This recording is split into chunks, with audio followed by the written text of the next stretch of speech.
Welcome to this journey of one of the most disturbing cases in recorded history of the Ozark Plateau. Before we begin, I invite you to leave a comment about where you're watching from and the exact time you heard this story. We're interested in knowing where and at what times of day or night these documented accounts arrive. The fog hung thick over Jenkins County in the autumn of 1865. War had ended elsewhere, but in the remote hills of the Ozark Plateau a different kind of darkness persisted. County records from that year mention, almost as a footnote, the disappearance of one Ruthie Mae Dunlap, aged 29, from her homestead near Blackwell Creek. What makes this case particularly unsettling isn't the disappearance itself. The war had displaced countless souls, but rather the circumstances that preceded it and the discoveries made decades later that cast a shadow over the entire community's history. The Dunlap homestead sat approximately 3 miles northwest of what was then the small settlement of Howells Junction. According to land deeds filed in 1860, the property encompassed some 40 acres of mostly wooded land, with a modest clearing where the main house and barn stood. Local accounts describe it as remote, even by Ozark standards, accessible only by a narrow dirt path that became nearly impassable during the rainy seasons. The house itself, according to tax assessments, was a substantial 2-story structure built of local stone and timber, unusually well constructed for a solitary occupant in such a remote location. Ruthie Mae was not a native of the region. Records indicate she arrived from Tennessee sometime in 1861, just as the war was beginning. Several documents suggest she purchased the property using funds inherited from a deceased relative. Though curiously, later investigations revealed discrepancies in the transaction records. The original deed examined in 1887 by county officials showed evidence of alteration, with the seller's name appearing to have been changed. What's certain is that she lived alone, an unusual arrangement for a woman in that era and location. The few surviving accounts of Ruthie Mae describe her as tall and severe in appearance, with a manner both proper and distant. She kept to herself, making monthly trips into town for supplies, but otherwise avoiding social gatherings and church services. This behavior naturally bred suspicion among the locals, many of whom, according to a journal kept by the town's general store owner, Elias Parker, wondered what business a solitary woman had in such isolation.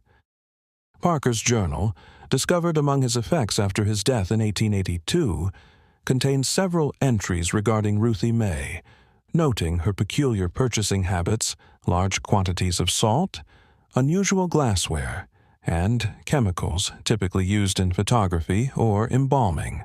What we know of Ruthie Mae's daily life comes primarily from fragmentary sources: receipts from Parker's general store, occasional mentions in letters between townspeople, and, most significantly, a partial ledger found among her belongings years later.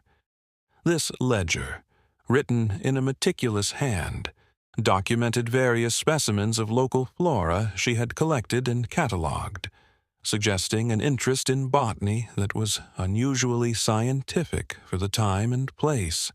The entries reveal a systematic approach to classification and experimentation, with detailed observations on preservation techniques for various plant materials. Margin notes reference texts that, when later identified, proved to be advanced scientific works not commonly available in America at that time. Another source of information comes from Luther Holcomb, who delivered mail to the outlying areas around Howells Junction. In a statement given to a local newspaper in 1890, when interest in the case had revived, Holcomb recalled delivering occasional packages to Ruthie Mae from various scientific supply houses in St. Louis, and even as far away as Philadelphia. He remembered being struck by the weight of these packages and their careful packaging. She always seemed most anxious about those deliveries, he recalled, more so than any letter or news from back east. Bolcom also noted that in the months before her disappearance, these packages increased in frequency and size. The Dunlap property itself was arranged in a manner that further fueled local suspicion. Visitors, the few who were ever invited, reported that the main house contained rooms that Ruthie Mae kept locked at all times. The barn had been converted into what she referred to as her workshop, and no one was permitted to enter it under any circumstances. According to Tobias Green, a carpenter who was hired to repair the roof in the spring of 1864, the windows of the barn had been covered over with thick canvas, preventing anyone from seeing inside. Green also reported hearing a steady dripping sound, like water falling into multiple containers coming from within. In the months preceding her disappearance, several unusual events were noted in the community. Livestock went missing from neighboring farms, primarily pigs and goats, according to complaints filed with the sheriff's office. Strange sounds were reported emanating from the direction of the Dunlap property at night, described variously as mechanical grinding and an early wailing. Most notably, 3 separate hunters reported seeing smoke rising from the Dunlap chimney at odd hours, thick and acrid, unlike normal wood smoke. According to a statement given to the county sheriff in August of 1865, one hunter, Edmund Fallner, claimed to have seen unusual lights moving through the woods near the Dunlap property, like lanterns carried by multiple persons, though to my knowledge, Miss Dunlap lived alone. The local physician, Dr. Samuel Warren, noted in his personal correspondence that Ruthie Mae had approached him in September 1865 with questions about human anatomy that he found unsettlingly specific and advanced. In a letter to a colleague in St. Louis, dated September 28, 1865, Warren wrote, "The woman's inquiries suggested a knowledge of physiological matters one would expect only from a trained medical professional. She was particularly interested in the preservation of tissue and the circulation of fluids through the body after death. I provided what information I deemed appropriate, but must confess to a certain disquiet regarding her intentions." On October 17, 1865, Ruthie Mae made what would be her final visit to Howell's Junction. Multiple witnesses recalled her purchasing an unusual quantity of supplies, enough to last through winter, though it was still early autumn. The proprietor of the town's small apothecary noted in his records that she also requested several uncommon chemical compounds, which he could not provide. When asked about their purpose, she reportedly replied that they were for preservation. The apothecary, Jacob Stern, later told investigators that her manner that day seemed altered, a feverish intensity about her eyes, and her hands trembled with what I took to be excitement rather than illness. Clementine Foster, who worked at the dry goods store, reported that Ruthie Mae purchased several bolts of canvas and a large quantity of heavy cord that day. When I commented on the amount, Foster stated in 1887, she told me she was preparing a special container that needed to be thoroughly sealed. She spoke with such strange enthusiasm that it quite unnerved me.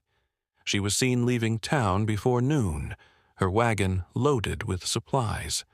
This was the last confirmed sighting of Ruthie Mae Dunlap. 3 days later, when a delivery man attempted to bring a package to her homestead, he found the property apparently abandoned. The door to the main house stood open despite the chill autumn air. Inside, according to his later testimony, everything appeared to be in order. No signs of struggle or hasty departure. A half-eaten meal remained on the table, and the hearth fire had burned down to cold ashes. The delivery man, Joseph Miller, reported his findings to the town sheriff upon his return. His statement, preserved in county records, describes an atmosphere of unnatural stillness about the property. The usual sounds of the wood seemed absent, he noted, as if even the birds and insects had abandoned the area. Miller also reported that the door to the barn was ajar, but that he did not enter, being overcome with a sense of dread as he approached it. Local authorities conducted a perfunctory search of the surrounding woods, but with resources stretched thin in the aftermath of war, and with Ruthie Mae being something of an outsider, the investigation was brief and inconclusive. The prevailing theory recorded in the sheriff's report was that she had simply moved on to more promising territory, a common enough occurrence in those uncertain times. However, the report does note the sheriff's puzzlement at the abandonment of valuable personal possessions, and the fully stocked larder, unusual for someone planning to relocate. A small detail mentioned only in the sheriff's private notebook and not in the official report indicates that during the search they discovered a freshly dug pit behind the barn, approximately 6 ft in diameter and 8 ft deep. The pit was empty, but lined with a mixture of clay and what appeared to be lime. No explanation for this feature was apparent, and it was not investigated further at the time. The Dunlap property remained abandoned. Within a year, nature began to reclaim the clearing. By 1870, according to county tax records, the property had reverted to the county due to unpaid taxes, though no efforts were made to sell it. Local folklore suggests that nobody wanted the land, that it had somehow become tainted in the minds of the community. A letter from the county commissioner to the state government, dated 1871, requests permission to designate the property as unsuitable for habitation due to unstable ground conditions, though geological surveys of the region show no such hazards in that area. Throughout the 1870s, locals reportedly avoided the area entirely. Hunters claimed that game animals would not enter the vicinity of the former Dunlap homestead, and that vegetation near the house and barn had taken on an UNH wholesome appearance. One account, published in a regional newspaper in 1876, as part of a collection of local legends, described how a group of young men on a dare spent a night near the abandoned property, and reported hearing the sounds of glass clinking against glass, as if someone were arranging bottles in the darkness. The case might have remained nothing more than a minor historical footnote, one of countless disappearances in the tumultuous post-war period, if not for the drought of 1887. That summer, water levels throughout the Ozarks fell dramatically. Blackwell Creek, which ran along the edge of the former Dunlap property, dried up almost entirely. It was then that a local hunter tracking a wounded deer made a discovery that would revive interest in the long-forgotten Ruthie Mae. In the dried creek bed, partially exposed by the receding waters, he found what appeared to be a man-made structure, a small chamber constructed of stone, and sealed with what laboratory analysis would later identify as an unusual mortar mixture, containing both clay and chemical preservatives not commonly available in the region at that time. Breaking open this chamber, the hunter discovered a collection of glass jars, each meticulously labeled and containing various preserved specimens. The hunter, William Bradshaw, later described his discovery in a signed affidavit. The stone box was that well made, it might have lasted 100 years more if the water hadn't exposed it. Inside were 12 glass jars of various sizes, each stopped with a wax seal and labeled up in a neat hand. The labels bore numbers and dates, but no indication of the contents. Bradshaw admitted to breaking one of the jars out of curiosity. The contents, he stated, appeared to be some manner of tissue preserved in a clear fluid, neither plant nor animal to my knowledge, but something I cannot rightly describe. Authorities were notified, and a more thorough investigation began. The specimens were sent to a university in St. Louis for analysis. The resulting report, filed in November 1887, described them as anatomical samples of indeterminate origin, preserved through an advanced method not currently documented in scientific literature. More alarmingly, the report noted that the preservation technique appeared to have been experimental, with different chemical formulations used in different containers, suggesting a systematic approach to developing an optimal preservation medium. The report contained a curious addendum stating that one of the laboratory assistants involved in the analysis had suffered an adverse reaction after prolonged exposure to the specimens, developing skin lesions and reporting unusual sensory phenomena. The assistant reportedly resigned his position shortly thereafter. The university's records show that he was subsequently admitted to a sanitarium in Illinois, where he died 3 months later of what was described as a wasting condition of unknown etiology. This discovery prompted a more thorough search of the Dunlap property and surrounding areas. What they found beneath the collapsed ruins of the main house has been the subject of much speculation and dispute. Official records are notably vague, referring only to additional materials of scientific interest and evidence of experimentation. Several of the investigators reportedly refused to discuss what they had seen, and one is said to have abandoned his position shortly afterward. However, unofficial accounts collected by local historian Martha Greaves in the early 1900s paint a more disturbing picture. According to these testimonies, the searchers discovered a hidden cellar beneath the house, accessible through a concealed trap door. The cellar had been specially constructed with stone walls lined with copper sheeting, an expensive and unusual building technique for the time and place. Inside were found more preservation jars, laboratory equipment of advanced design, and notebooks filled with diagrams and formulations. Most disturbing were the accounts of a stone table in the center of the cellar, equipped with restraints and drainage channels that fed into collection vessels. The table bore stains of an unidentifiable nature that had permeated the stone itself. Nearby was found a set of surgical instruments that, according to one witness, showed evidence of extensive use. A journal was recovered from a hidden compartment beneath the floorboards of what had been Ruthie Mae's bedroom. This document, only partially legible after years of exposure to the elements, contained entries dating from 1861 to 1865. The contents revealed that Ruthie Mae Dunlap was not merely a reclusive woman with an interest in botany, but rather a person with formal scientific training, possibly acquired in Europe. Though the details remain unclear, the journal entries describe a systematic research program focused on what she referred to as the preservation of vital essence.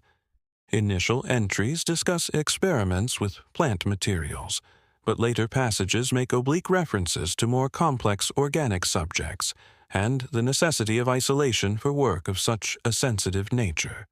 The final, readable entry, dated October 15, 1865, just 2 days before her last visit to town, contains the cryptic statement, "Breakthrough achieved."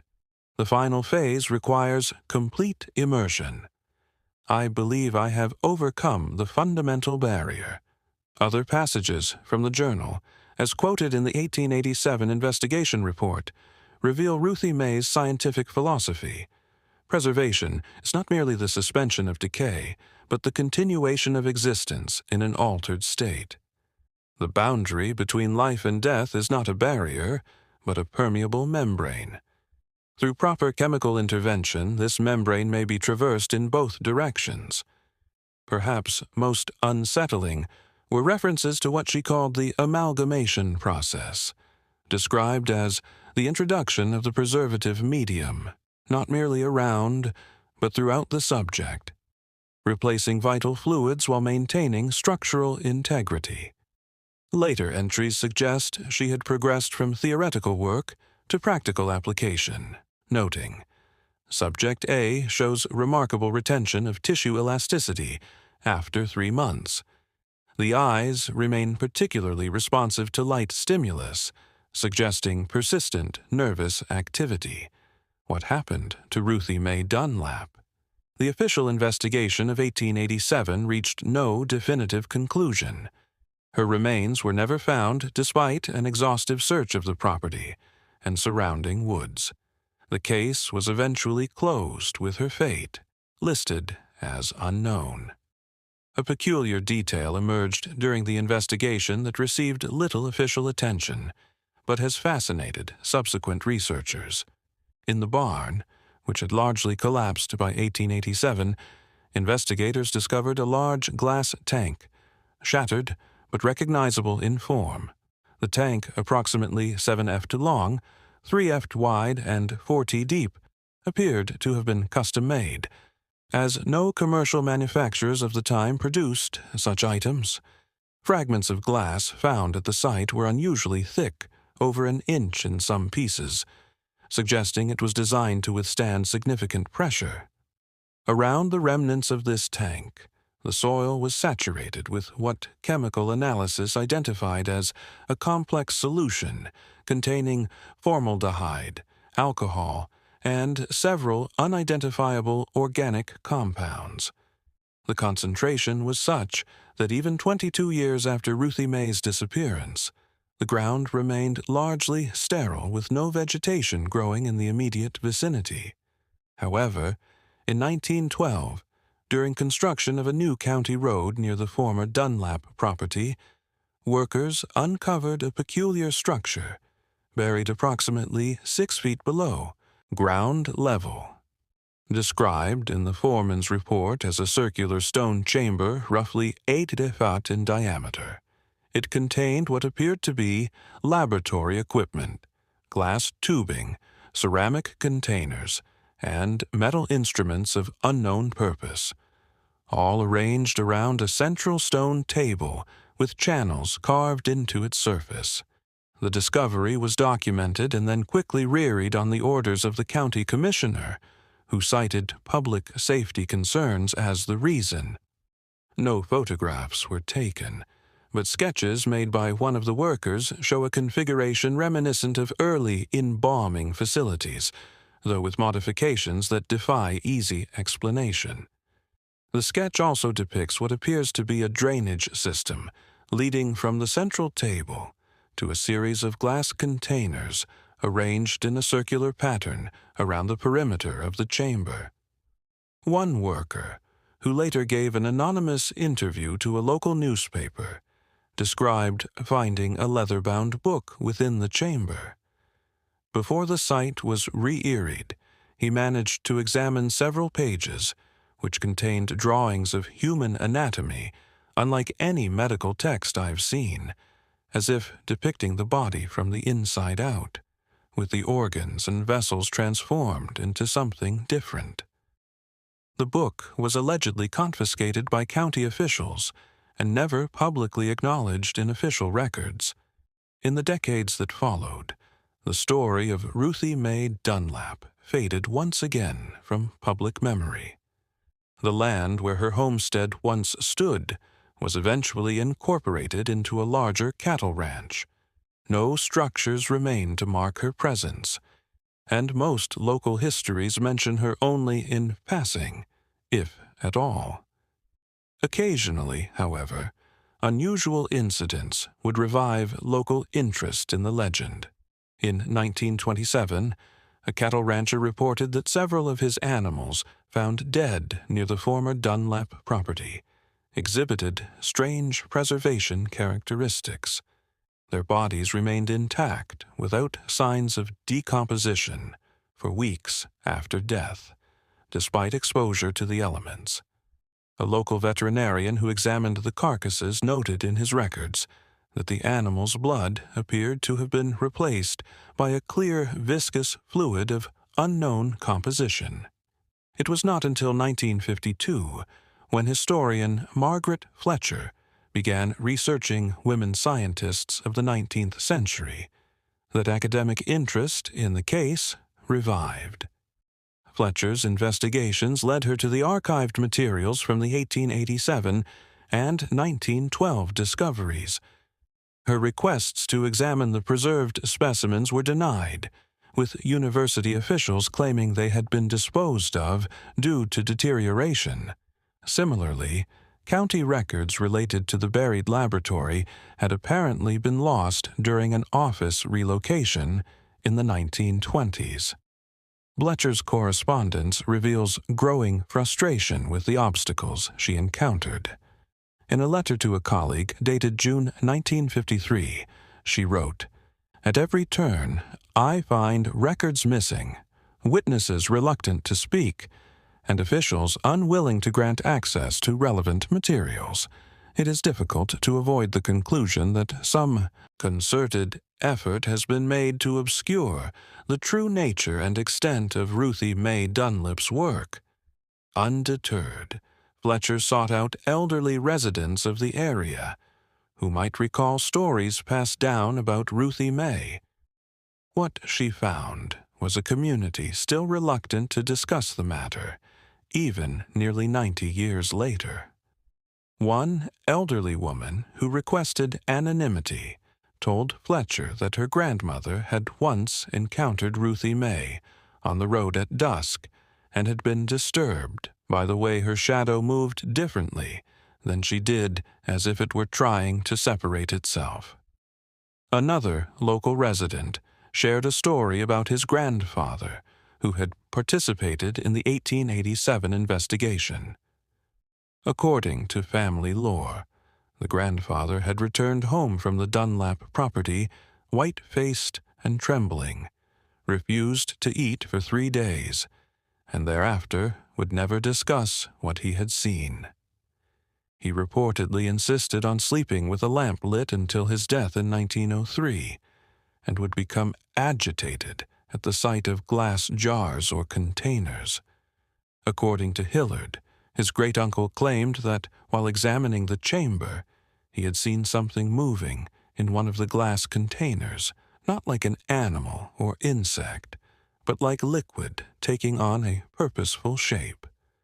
The great-uncle reportedly suffered from recurring nightmares for years afterward, in which glass things filled with clear fluid spoke to him in a woman's voice. Fletcher's research culminated in a monograph titled The Scientific Endeavors of Ruthie Mae Dunlap, submitted to the Historical Society of Missouri in 1954. A particularly unsettling account came from Thomas Hillard, whose great-uncle had been among the road workers who discovered the underground chamber in 1912. The document was never published. According to correspondence in Fletcher's personal papers, the Society returned her manuscript with a tour note stating that it failed to meet academic standards of evidence.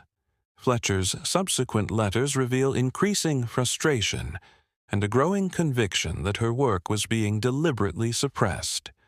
In a final letter to a colleague dated March 1955, she wrote, "I have come to believe that the true nature of Ruthie Mae's work is known to certain parties who prefer it remain buried. My investigations have attracted unwelcome attention. I am relocating to continue my research privately. No further correspondence from Fletcher exists in any accessible archive. A brief obituary in a Kansas City newspaper in 1968 mentions only that she died after a lengthy illness." During her research, Fletcher had attempted to trace Ruthie Mae's background before her arrival in the Ozarks. She discovered fragmentary evidence suggesting that Ruthie Mae had studied at a medical institution in Vienna in the 1850s, possibly under an assumed name. Records indicated that a female student matching Ruthie Mae's description had been expelled for conducting unauthorized experiments related to the preservation of living tissue outside the body. This student had reportedly developed theories about the chemical basis of consciousness that her instructors found philosophically troubling and scientifically unsound. The trail might have ended, were it not for an unusual real estate listing that appeared in 1963. The cattle ranch encompassing the former Dunlap property was put up for sale following the owner's death. The listing described the property in standard terms, but included a peculiar covenant. A small section of the land, approximately 1 acre, was to remain undeveloped and undisturbed in perpetuity. The exact location corresponded to where Ruthie Mae's house had once stood. When questioned by a potential buyer, the executive of the estate claimed the covenant had been established decades earlier and could not be removed. He offered no explanation for its purpose. Bland surveys conducted as part of the sale process revealed anomalous soil composition in the restricted area, unusually high in certain minerals and organic compounds that suggested extensive chemical saturation at some point in the past. More curiously, the survey noted that ground-penetrating radar showed inconsistent results when used in the restricted area, with readings suggesting cavity structures that would change configuration between successive scans. The surveyor's report concluded that the equipment must have been malfunctioning, though it worked perfectly well in all other areas tested. The property changed hands multiple times over the following years, but the covenant remained in force. Local folklore gradually transformed Ruthie Mae from a historical figure into something more akin to a cautionary tale. Parents in the region reportedly warned unruly children that old Ruthie Mae will get you if you wander too far into the woods. The specific details of her story became increasingly distorted with supernatural elements incorporated that had no basis in the historical record. Yet, beneath these folk embellishments, a persistent core of unease remained regarding the actual historical events. Several owners of the property reported unusual phenomena in or near the restricted area. Animals refused to enter it.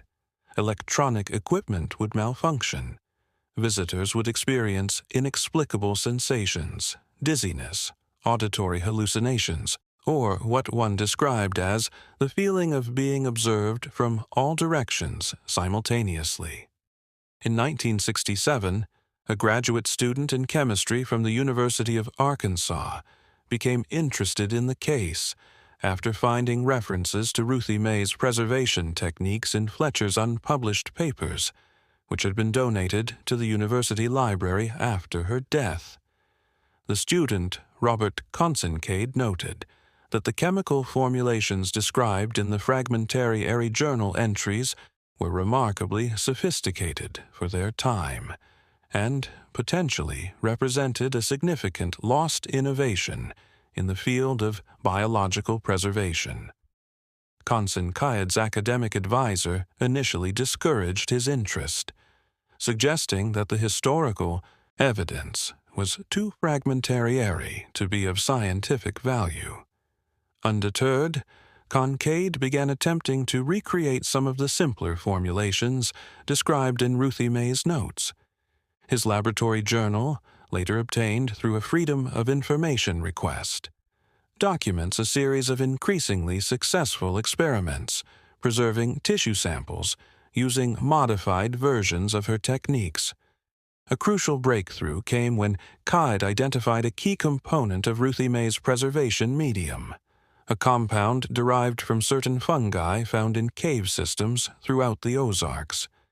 This compound, when properly processed and combined with more conventional preservatives, produced a solution with remarkable properties.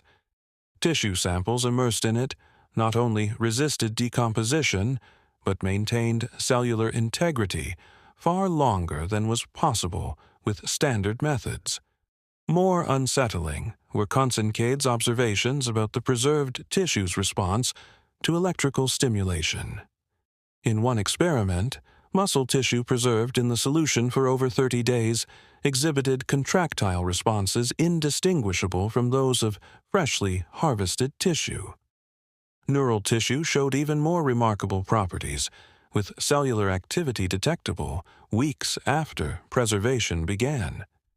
Konsenkade's work was abruptly discontinued, following what university records cryptically referred to as an incident in the laboratory.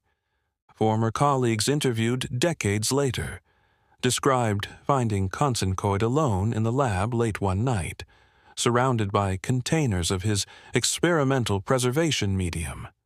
According to these accounts, he appeared to be in a state of extreme agitation, claiming that he had observed movement in tissue samples that had been preserved for over 2 months, movement that occurred without any external stimulation. University records indicate that Konsekade was hospitalized briefly for nervous exhaustion and subsequently withdrew from the program. He abandoned chemistry entirely and, according to former classmates, moved to Alaska, where he reportedly lived in isolation until his death in 1994. His research notes were confiscated by the university and sealed under a confidentiality agreement with the federal government, ostensibly due to potential national security implications. The restricted area of the former Dunlap property has over the years developed a reputation for unusual phenomena. Local residents report electronic devices malfunctioning in its vicinity. Vegetation grows abnormally dense along its perimeter, but is strangely absent within its boundaries. Despite no obvious difference in soil or sunlight, wildlife reportedly avoid the area entirely. Particularly noteworthy is the behavior of water in the vicinity. Despite being downhill from surrounding terrain, the restricted area remains unusually dry even during heavy rains. A geological survey conducted in 1975 found that groundwater appears to flow around rather than through the area, as if diverted by some unseen force. The survey team reported that water samples taken from nearby Blackwell Creek contained trace amounts of organic compounds that bear some resemblance to preservatives used in laboratory settings, though with molecular structures not previously catalogued. In 1968, the last comprehensive study of the Ruthie Mae Dunlap case was attempted by journalist Howard Teller. His investigation took him through the various archives and local historical societies that contained fragments of the story. Teller's notes, now held in the collection of the State Historical Society of Missouri, reveal an increasingly paranoid state of mind as his research progressed.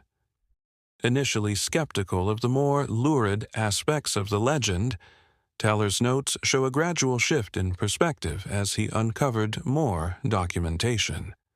Of particular interest was his discovery of a previously unknown account from Joseph Miller, the delivery man who had first found the Dunlap property abandoned in 1865.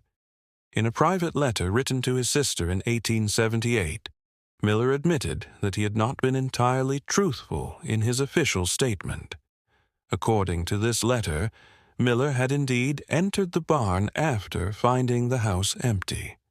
Inside, he discovered what he described as a scene beyond rational explanation.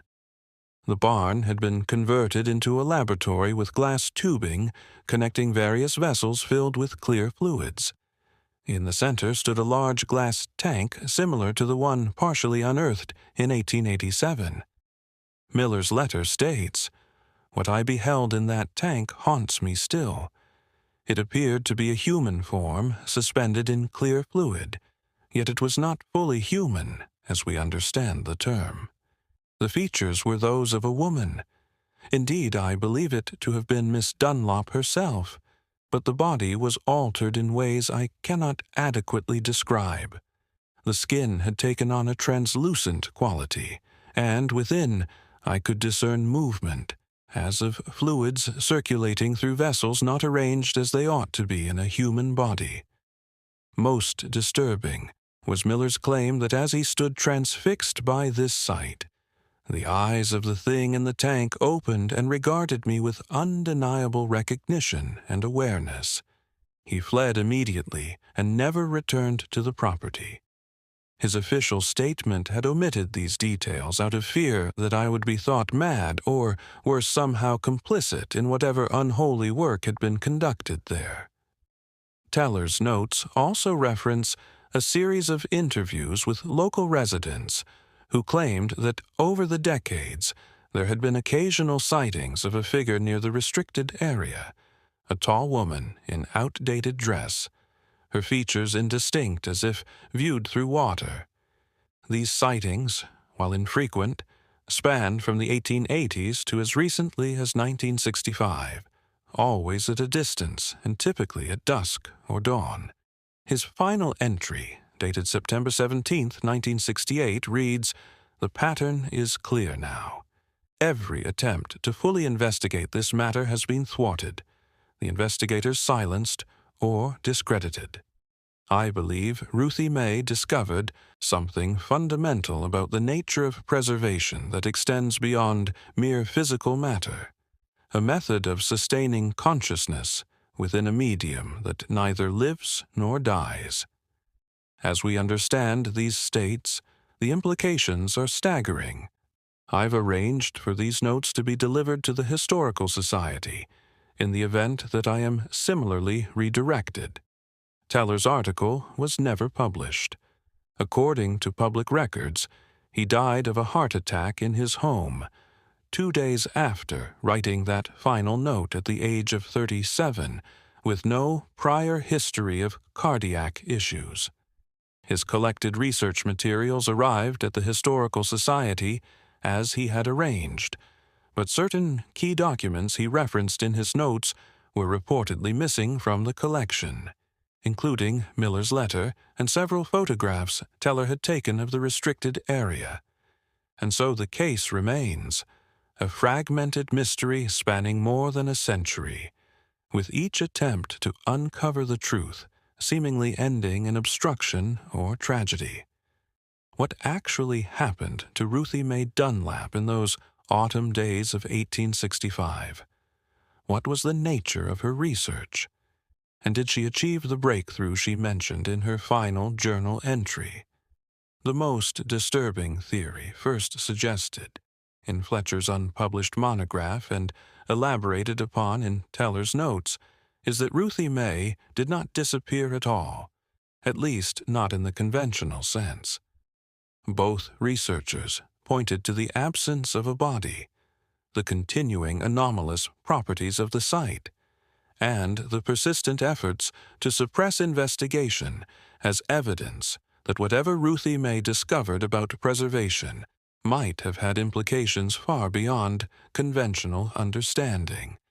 As Fletcher wrote in a passage that was struck from her manuscript, we must consider the possibility that Ruthie Mae Dunlap achieved precisely what her research aimed for, a form of preservation so complete and profound that it transcends our normal conception of existence. The question then becomes not where she went, but what she became. A small but significant piece of evidence supporting this theory emerged in 1979, when construction workers digging a new well on a neighboring property uncovered a sealed glass container approximately 3 ft in length. Inside was what appeared to be a human arm, preserved in a clear solution. The most remarkable aspect, noted by the medical examiner who briefly investigated before the container was confiscated by federal authorities, was that the tissue showed no signs of decomposition, despite its age, and the fingernails displayed evidence of continued growth after preservation began. The container bore a label with a sequence of numbers, and the initials RMD. It was reportedly transported to a government facility for further study, but no official report on the findings has ever been released. The workers who discovered it were required to sign non-disclosure agreements, and the incident does not appear in any public records. In 1985, a group of biology students conducting an environmental survey of the region collected water samples from various locations, including Blackwell Creek near the former Dunlap property. Laboratory analysis revealed that samples from this location contained microscopic organisms with highly unusual characteristics. The organisms, while appearing to be simple single-celled life forms, displayed complex behaviors typically associated with more advanced species. More significantly, these organisms proved remarkably resistant to conditions that would destroy normal cells. They survived extremes of temperature, radiation exposure, and chemical treatments that would be lethal to any known form of life.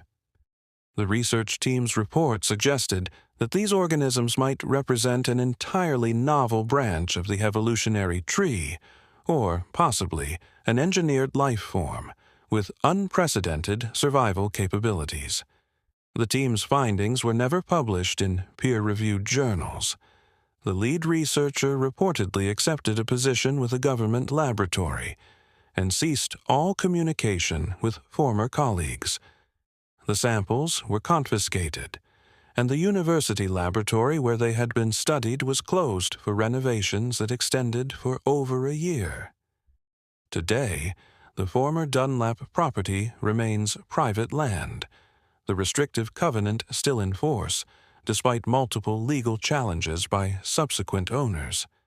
Satellite imagery shows the restricted area has an almost perfectly circular clearing amidst the surrounding forest, a persistent anomaly in the landscape that defies natural explanation.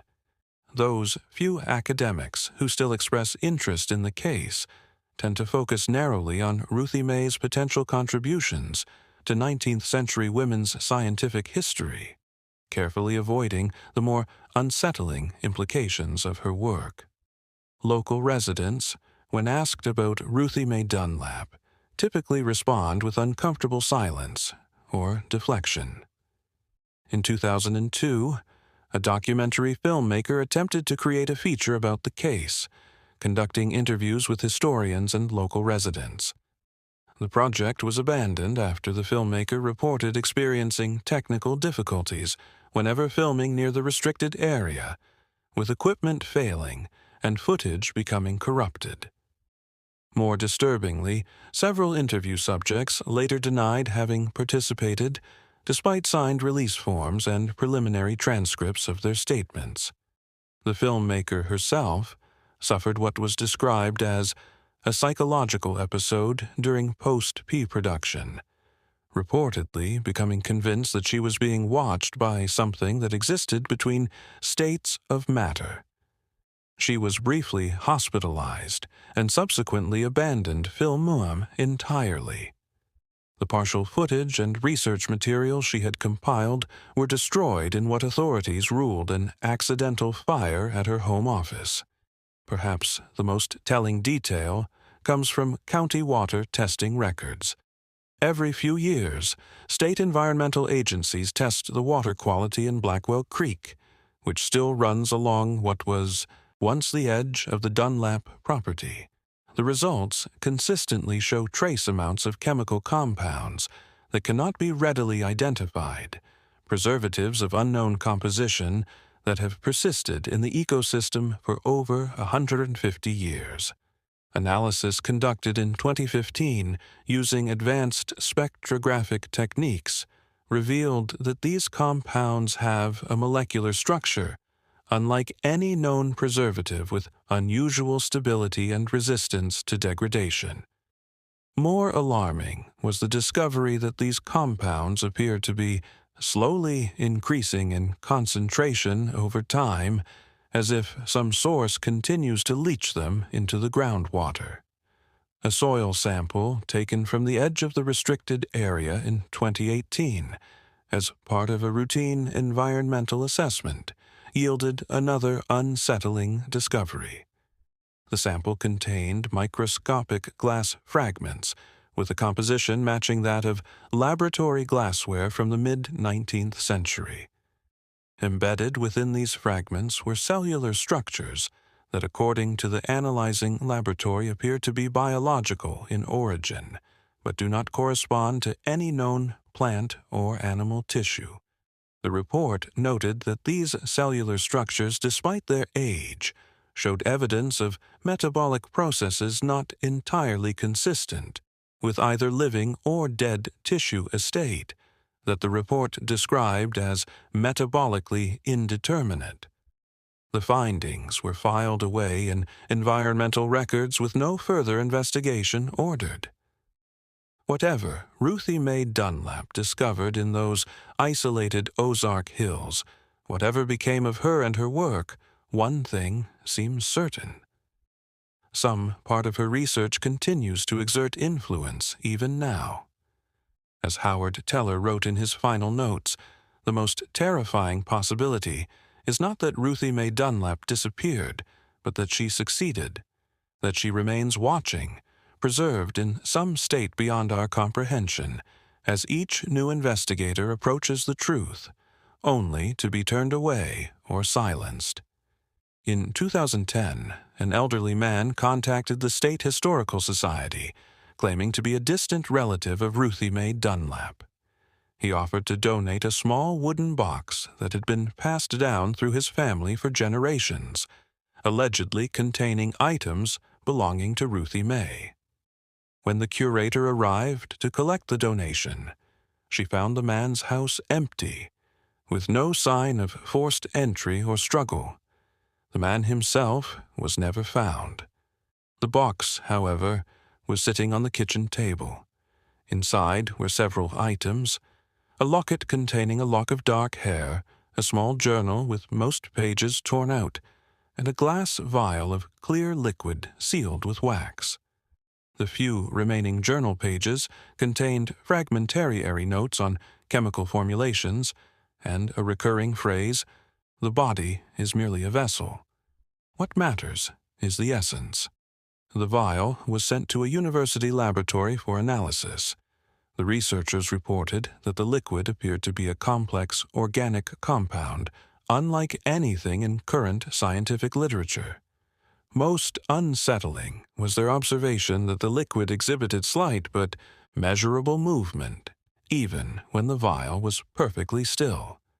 Microscopic currents and patterns that one researcher described as almost purposeful in nature. Before further tests could be conducted, the vial disappeared from the laboratory. Security footage showed no one entering or leaving the room where it was stored. The lead researcher resigned from her position shortly thereafter, citing personal reasons. In a private email to a colleague, later leaked online, she wrote, "I dreamed of her last night. She was floating in glass watching me. She knows what we found." Local legends surrounding the Dunlap property have persisted into the present day. Hikers and hunters report disorientation when passing near the restricted area, with compasses spinning erratically and GPS devices showing impossible coordinates. Several people have reported experiencing lost time entering the woods near the property in morning light only to emerge at dusk with no memory of the intervening hours. A park ranger patrolling the national forest that now borders the private land containing the Dunlap property filed an unusual incident report in 2017. He described observing what appeared to be a column of mist or vapor rising from the restricted area around dawn. The column, he reported, maintained its shape against the wind and appeared to contain refractive properties, bending light that passed through it. When he attempted to approach for a closer look, he experienced sudden and extreme disorientation, finding himself nearly a mile away with no recollection of how he had traveled there. The Rers's report was subsequently removed from official records.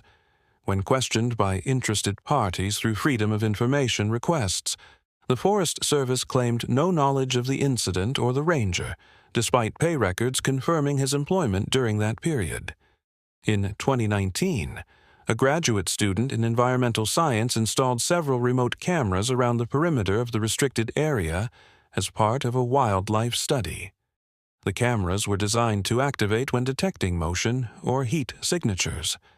After 2 weeks, the student returned to collect the data only to find that while the cameras had triggered numerous times, the resulting images showed nothing but the empty forest. In several cases, cameras facing the restricted area had captured images of wildlife approaching the perimeter and then abruptly turning away, as if encountering an invisible barrier. Most curious were a series of images captured at exactly 3:17 a.m. on 3 consecutive nights. Each showed what appeared to be a diffuse light source moving among the trees with no apparent physical form. The final night's images showed the light approaching one of the cameras directly before the device malfunctioned permanently. The student's academic advisor recommended abandoning that particular research site, citing concerns about equipment reliability. The student, however, became increasingly obsessed with the anomalies, eventually taking a leave of absence to conduct independent research on the history of the property. University records indicate that the student never returned to complete their degree and, according to concerned family members, relocated to an undisclosed location after claiming to have made contact with something that shouldn't exist. In 2021, during an exceptionally severe drought, similar to the one that had exposed the first stone chamber in 1887, Blackwell Creek once again receded to unprecedented levels. A local photographer documenting the environmental impact of the drought captured images of what appeared to be glass structures protruding from the creek bed near the Dunlap property. Before these structures could be examined, a sudden localized rainstorm described by witnesses as appearing out of nowhere on a clear day raised the water levels again, concealing whatever had been partially exposed. The photographer later reported that all images of the glass structures had become corrupted in their digital storage, appearing as nothing but indecipherable static.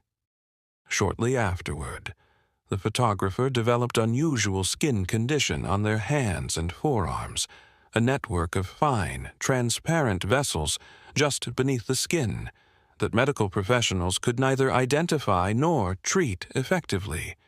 The restricted area remains undisturbed. The anomalous clearing persists, and occasionally, according to those who lived nearest the old property, on particularly still nights when the moon is dark, a faint sound can be heard emanating from the direction of where the Dunlap house once stood. What one resident described as the sound of glass being carefully arranged over and over again. Another resident, speaking on condition of anonymity, claimed that during a period of personal crisis, they had ventured close to the restricted area in the early hours of the morning. Standing at the perimeter, they had experienced what they described as a presence emerging from the darkness, not visually, but as a pressure in my mind. This presence, they claimed, had communicated a single message: preservation is transformation. The resident reported that following this experience, they found themselves strangely revitalized with chronic health issues mysteriously resolved. However, they also noted unsettling changes, their reflections sometimes seeming to move independently of them, and dreams filled with endless corridors of glass containers, each holding something that watches me pass.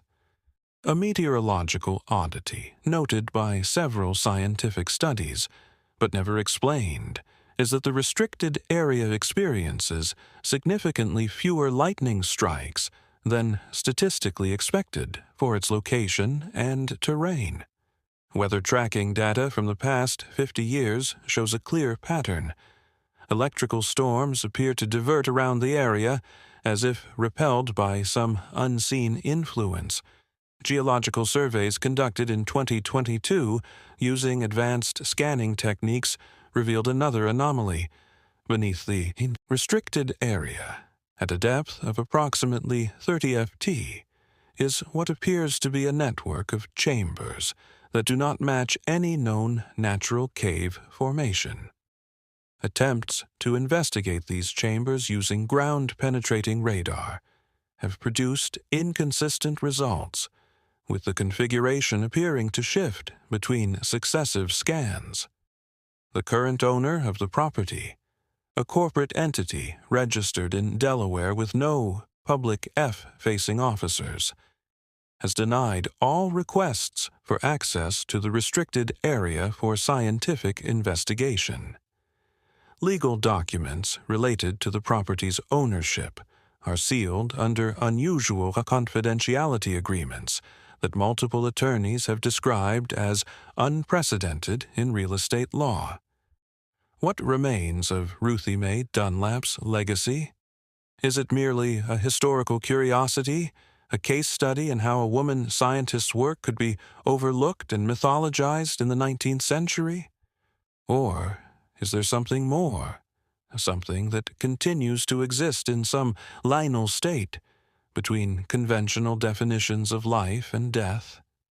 The evidence, fragmentary as it is, suggests that Ruthie Mae may have discovered something profound about the nature of biological preservation, not merely the suspension of decay, but the transformation of living matter into something else entirely, something that retains aspects of consciousness or awareness outside the normal parameters of existence. If so, the true horror of the Ruthie Mae Dunlap case may not be what happened in 1865, but what continues to happen now. A presence that persists, watches, and occasionally reaches out from behind the thin glass membrane, separating its preserved state from our world. Those who have studied the case most deeply often reach the same disturbing conclusion that Ruthie Mae Dunlap did not die or disappear in the conventional sense.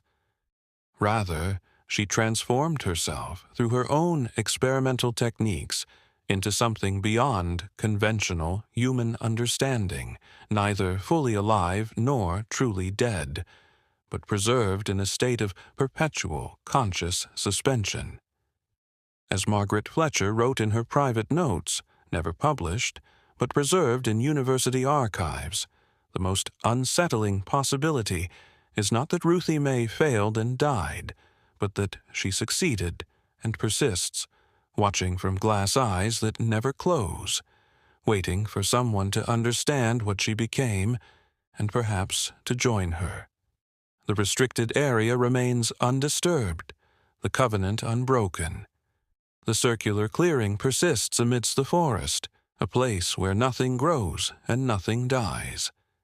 And somewhere, perhaps in the underground chambers, perhaps in the waters of Blackwell Creek, perhaps in some state that defies conventional description, something that was once Ruthie Mae Dunlap continues its patient existence, preserved beyond time, transformed beyond recognition, waiting for the next curious investigator to approach the truth.